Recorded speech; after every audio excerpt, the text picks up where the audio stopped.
Hello नमस्कार दोस्तों। मैं अमित गोस्वामी आप सभी का हमारे यूट्यूब चैनल पर स्वागत करता हूँ। रेलवे टेक्नीशियन 2024 का जो आपका एग्ज़ाम था उसका रिजल्ट भी आ चुका है। उसके बाद होना था आपका डॉक्यूमेंट वेरिफिकेशन। तो रेलवे ने अपने तरफ से डॉक्यूमेंट वेरिफिकेशन के लिए एक नोटिस निकाल दिया है। क्या क्या चीज़ें आपको चाहिएगी डॉक्यूमेंट वेरिफिकेशन में, एक बार उसको देख लेते हैं।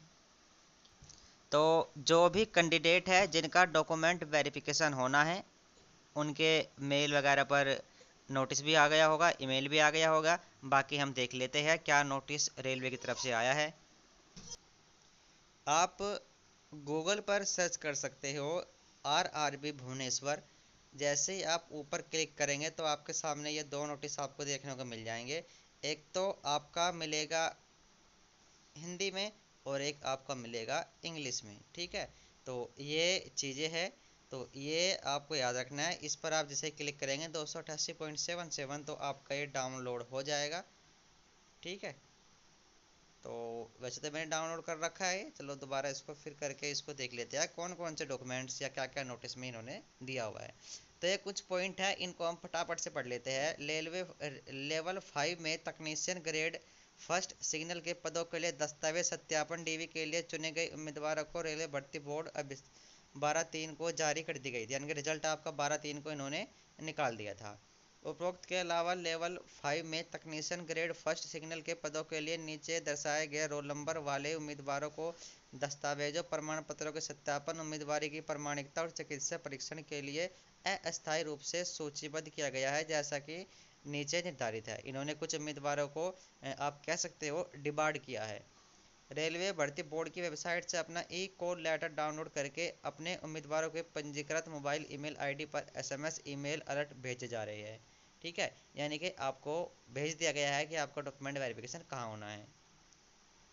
पॉइंट नंबर 4 है दस्तावेज सत्यापन के लिए बुलाए गए उम्मीदवारों को सभी मूल दस्तावेजों के साथ साथ A4 आकार के कागज के में फोटो प्रतियों के 2 सेट प्रस्तुत करने होंगे। जितने भी आपके ओरिजिनल डॉक्यूमेंट्स हैं जिनके आधार पर आपके फॉर्म भरे गए थे, ठीक है, वो एक तो ओरिजिनल चाहिए, साथ में उनकी दो दो फोटोकॉपी चाहिए। और जो भी आपके एडमिट कार्ड थे, यानी कि एडमिट कार्ड को आपको संभाल करके रखना चाहिए। तो जो भी आपके एडमिट कार्ड थे जिनको देकर के आप एग्ज़ाम देने गए थे वो भी आपको साथ में लेकर के जाने हैं।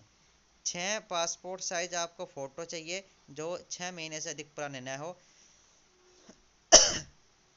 यानी कि जिस दिन आपका डीबी होगा उससे 10-5 दिन पहले या 2-4 दिन पहले जब भी आपको टाइम लगे आप फ़ोटो अपने निकालवाइएगा। 6 आपको फ़ोटो चाहिए, ज़्यादा ही लेकर के जाना, हो सकता है कहीं खो हो जाए।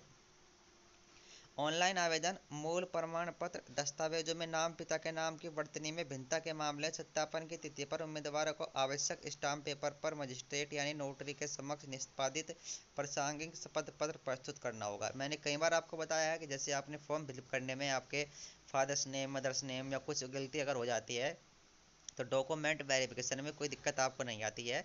डॉक्यूमेंट वेरिफिकेशन में उसके सत्यापन के लिए वो आपका जो तहसील वगैरह है वहाँ से उस सत्यापन का एक प्रमाण पत्र मंगा लेते हैं, आप उसको आपको वो देना होता है। उसके बाद आपका मेडिकल किया जाएगा। उम्मीदवारों को एक निर्धारित चिकित्सा शुल्क देना होगा जो 24 रुपये है। 24 रुपये में आपका मेडिकल होगा, जिसमें आपका एक CT स्कैन, अल्ट्रासाउंड, अपवर्तक नेत्र शल्य चिकित्सा, ये सारी चीज़ें आपकी होगी। ठीक है, तो ये आपका कुछ मोटा मोटा इन्होंने यहाँ पर दिया है। अनुपस्थित उम्मीदवारों के लिए दस्तावेज सत्यापन की ब्लॉक तिथि है 24/4। यदि कोई छात्र किसी वजह से अनुपस्थित रहा, ठीक है, नहीं पहुंच पाया, तो उनका दोबारा जो मेडिकल वो डीवी होगा वो होगा 24 तारीख में। ठीक है, ये दस्तावेज सत्यापन की आपकी तिथि है, 9 बजे आपको पहुंचना है। तो ये भी आपको याद रखना है। बाकी अगर आपको कोई डाउट है तो आप कमेंट करके पूछ सकते हैं। Thank you.